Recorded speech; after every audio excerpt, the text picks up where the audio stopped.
I had done a few films. I had done El Dorado. I had done The Glory of the Guys. I had done before The Godfather. I think The Godfather was like my fifth or sixth film. I had done a few films. You worked with John Wayne and John Wayne, yeah, John Wayne. What was he like? He was a piece of work. He was. I enjoyed it. It took a little while, because he'd try to get you intimidated, and we became pretty close, but only because he knew I was like a half-ass stuntman, and that's what he liked.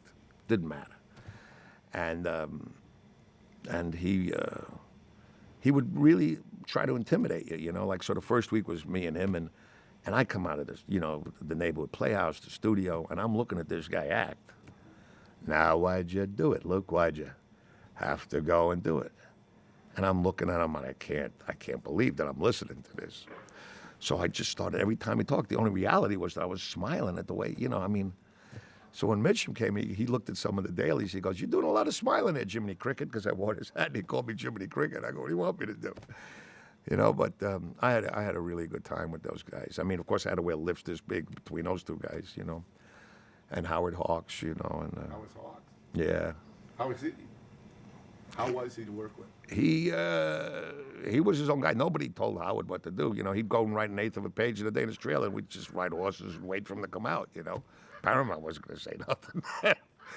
And the Duke said, "Now look, kid," he said, when he yells action, I want you to turn around and give me that look you give me. I have no idea what he's talking about.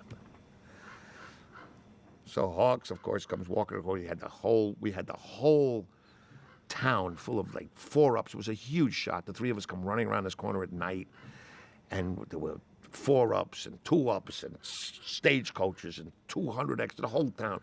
And the whole idea was the three of us come around and we're going to attack this bar. The bad guys are in this bar down the end. So Duke comes around, "Now look at Mississippi.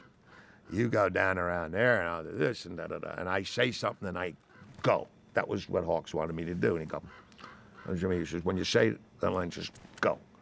I said, all right, Coach, He just walked back to the thing. As he's walking back, Duke turns to me and says, "Now look at kid. When you say that there line," he says, "I want you to take a step and turn around and give me that look you give me." All right? Action. God, everybody's going. The stage goes. I take a step. I stop. I turn around. Cut. Oh, all right, okay. Lisa, I'm sorry. He's like, you schmuck.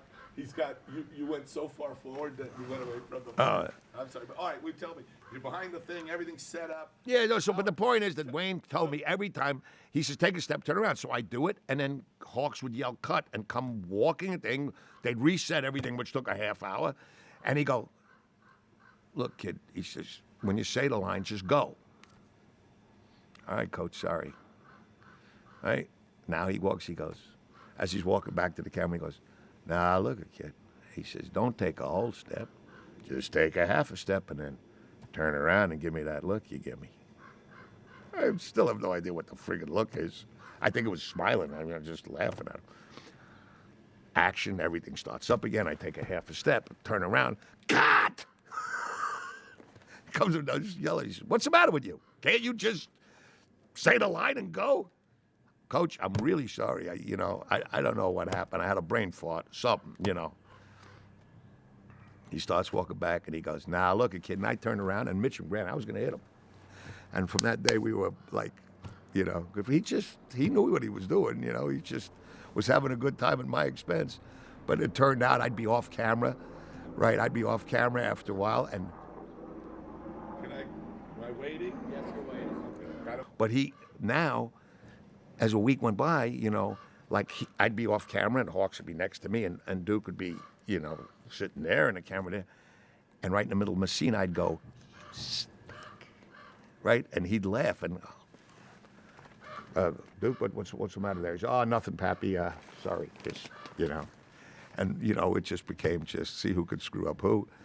Like one day you remember those wooden dressing rooms they had?